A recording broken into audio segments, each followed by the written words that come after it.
It's hot. It's hot. Baby girl now. Hi everybody, how you doing? This is Beth, the African storyteller Atiavila, with her fabulous dreads. Acknowledged?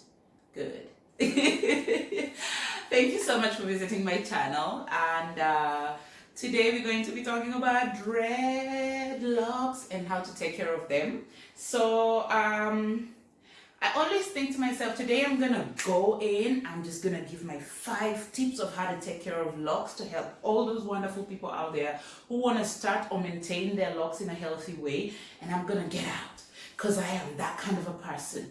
But no, I'm not that kind of a person. I always end up talking about this and that, and I know some people immediately start, they're like, oh my God, here we go again, just going on and on and on. Forgive me. It is it is just a habit for my trade. I like to give a little bit more than I've been paid to give. I like giving details. I like giving people information. It's just, I don't know, it's just one of those things that I get, and it's part of my personality. So excuse me if this is annoying to you, but I'm sure it's benefiting somebody else. So anyway, just excuse me if you don't like my explanations that come before the tips. If you're here just for the tips, you can scroll a little bit more ahead and you're gonna just find the tips. I'm not gonna interrupt the tips, but I would like to say these 3 things first. For those people who don't have dreadlocks and are thinking about growing dreadlocks, there are a few things to consider. So are you a person who's really into an aesthetic and looking pretty? I would say maybe dreadlocks are not for you, because they are not considered the prettiest hairstyle. And once you have dreadlocks, the second thing is you're going to be stuck with them. It's like it's an investment of sorts, because you're going to be stuck with them. And when you have them long and thick, you can't weave over them, you can't put a wig over them, you can't braid over them, you're just stuck with them. You have to make them work for you. And if you're the kind of a person who likes changing your do's every now and again, maybe locks are not the thing that you want to consider. And also lastly, you want to think if it's going to go with your lifestyle or your profession. Some professions are quite angular and they don't want anything to do with that kind of hair, and I know the world, it's a shame that can even affect a profession, but to be honest, it does. So just think about it. It's like tattoos. They shouldn't affect anything, but they do. Are you gonna miss out on a chance of employment because of your hair? And you can be defiant like me and just keep your hair regardless of your traditional career or profession. But if it's gonna hurt your chances of employment, and your job and career are quite important to you, maybe it's something that you want to consider. So just know that dreadlocks are a big commitment to make. The second thing that you want to also consider is, people think dreadlocks are cheap to maintain. They are not. By any means, they're not. They are cheaper than most regular hair, but they're not cheap. You need to invest in your time, your effort, and your money. And so don't start dreadlocks because you think it's just going to be cheap. Once your hair locks, then you can just go on and live carefree without ever putting anything into their growth and maintenance. And lastly, do understand that starting dreadlocks is a painful, it's a pain in the bum, yo. Like, to be honest, it takes quite a while for hair to lock. And depending on the texture of your hair and the type of your hair, it takes, for some people I've had 3 months. Mine took about a year, almost, like 6 to a year. And within that time, you have to constantly, redo them if you're doing them, if it's a DIY thing, or going to the hairdresser every fortnight, just to have them retouched. The things that are supposed to be done to it are done to it. And so do know that it's going to take a while before you can just just feel like, oh, I have locked my hair. It takes a while, and it's quite a pain in the bum, like I said. And that is, I think, one of the most expensive parts of you using a hairdresser, or somebody else is doing it for you. It takes time, and it's just annoying. It really is. So just keep those things in mind. Yeah, so the 5 tips that I have for maintaining and making sure that your locks are nice looking and healthy is keep your dreadlocks clean. Yeah, some of my friends who do not have any knowledge of our hair texture or type are constantly asking, how do you wash your hair?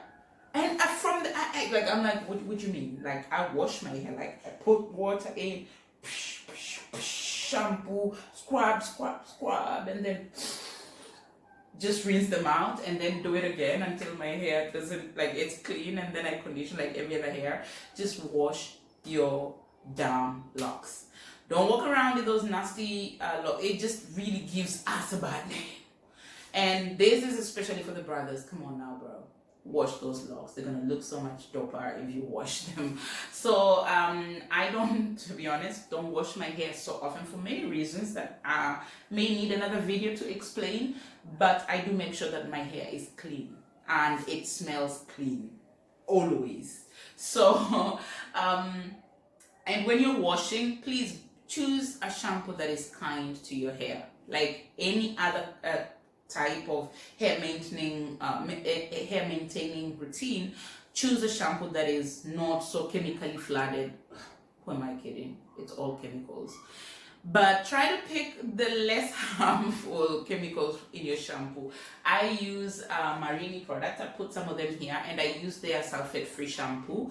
It doesn't froth as much as most shampoos, but it gets the job done, and it smells divine. So just wash your dreadlocks, and it's gonna go a long way in just making sure your dreadlocks look and feel nice. Second thing is moisturize and condition your dreadlocks. So you can just use like water, regular water, that's God-given moisture, and just kind of spritz a little bit every morning. What I do is sometimes when I'm taking a hot shower, my showers can get really like scalding hot because I think they cure my back. I put my little Ayurvedic oils and then I stand in. It has to be so hot, it almost burns me. So my shower sometimes is quite steamed, and it's quite steamy with a lot of moisture in the air. I just let my hair soak up all that extra moisture, and then I scarf it for a little bit just to make sure that it's, because sometimes you wake up and your hair is like so tight and dry.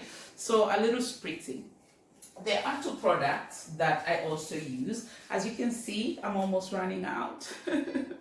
I don't know how I'm going to replenish this unless the world opens up and we can actually travel back home to where the home of dreadlock hair care. So this is a 3-in-1 leave-in conditioner by Marini. I like it. It smells divine. It detangles, it protects, and it conditions. And this I don't use it daily. It's called the Daily Spritz, but I don't use it every day. I use it's just rose water and glycerin. And so you can make your own. You can buy rose water and mix it with glycerin, or you can use distilled water. Just put it in a little spritz bottle, and every morning you just this stuff smells so good. So I use this too to make sure that my hair is conditioned, and that is a leave-in conditioner. So I hate dryers. You can ask my hairdresser Chow. I try. Like, she literally wouldn't bribe me. She's like, Beth, please just sit in the dryer for 10 minutes to dry out your hair once we style it with. Once we twist it and we are about to style. I hate the dryer. And so it's actually one of the reasons why I started dreadlocks. So I think that, keeping your hair a little moist and leave-in conditioner saves you from having to sit in a dryer. And so it's nice, and your hair, you're happy knowing you've conditioned and moisturized it. It doesn't have to be fancy, expensive. You don't have to use any product. You can just use good old God-given water. And then make sure that you rest your hair. And especially the longer your dreadlocks grow, the heavier they become. So my dreadlocks are now just recently touching the very top part of my behind. Let me say they are touching the lowest part of my back. Is that like much more teacherly and appropriate and better? And because of that, they're quite heavy. So when I'm washing them in the shower and I'm bending down, whatever, and I want to flick them back, I'm like, shoo, and sometimes it pulls my neck so far back and it hurts my neck. And not just that, because they're so heavy, I quietly suspect my dreadlocks must be about 3 kilos and maybe around 6 kilos when they're wet.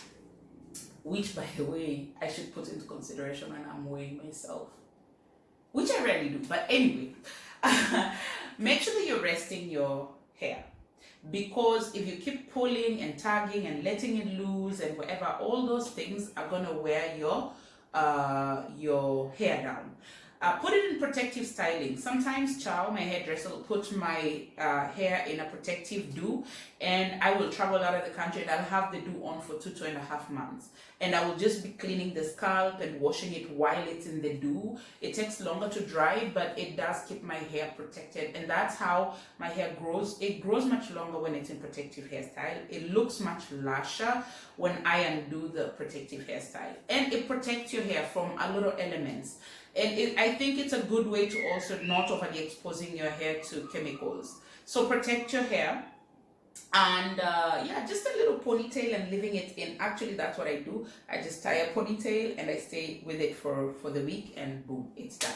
And then the last thing is rest your neck. Like I said, it gets really heavy and it doesn't just pull on itself. It actually hurts your neck. So whenever you're sleeping, I use the orthopedic pillow because a twin pregnancy took a really hard toll on my back, and so I have to always make sure I'm in a particular position when I'm sleeping. But it has a bit of a bump that goes right in between my shoulder and my head, or the end of my spine, and so my hair doesn't put any weight on me. Even when I'm sitting, I'm very mindful that I try to sit on a chair with a longer back, so that I just collect it and rest it on the back of that chair, so that I'm sitting in the right posture, but at the same time, it's not really always weighing me down. And some hairstyles, like when I do a side do, I feel like I'm gonna be walking like that. And that's when I notice that it's really heavy, it takes a toll on my neck. And so I just try to use hairstyles that kind of balance me out and don't put so much strain on my neck. And when I'm sleeping, I make sure my hair has its own space so that it's not still resting on me and weighing me down. So I think those 5 tips are quite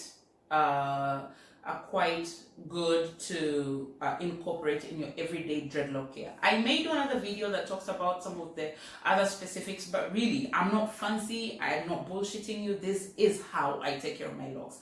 In the very beginning, actually, I used to use this. This is molding gel and wax. I no longer use it. See?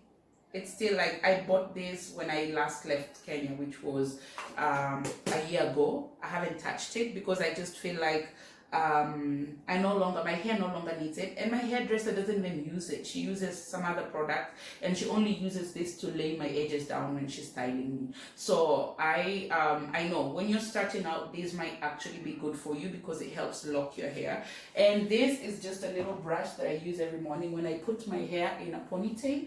I just brush that back, and also every now and again I just use it to brush down for lint and for those little loose hairs, because dreadlocks are a collection of dead hair. I know it sounds a little creepy, but that's the truth. They are a collection of dead hair. Otherwise, only about maybe 12 to 15 inches of my hair might actually be in my scalp. The rest are just collections that should have fallen off years back, but I tricked them into locking and staying, and now I have these long, thick, luscious locks. Come on now, Lynn, get up. Don't embarrass me on YouTube. There you go. Good. So have a little brush that you use to style, and whenever I need to lay my edges. And I use this in the morning when I undo, I tie a scarf when I sleep. When I undo the scarf in the morning after, my morning routine, my face is done, my head, my shower, but I'm dressed, I just kind of brush this back. Make sure that, those little kitchen hairs in the back, and then the little, scrunched up little hairs are straight and looking nice and neat. So thank you very much for watching. That is it. Now go ahead and grow your dreadlocks in prosperity and health. Bye. Kindly subscribe, leave a comment, and hit the notification bell.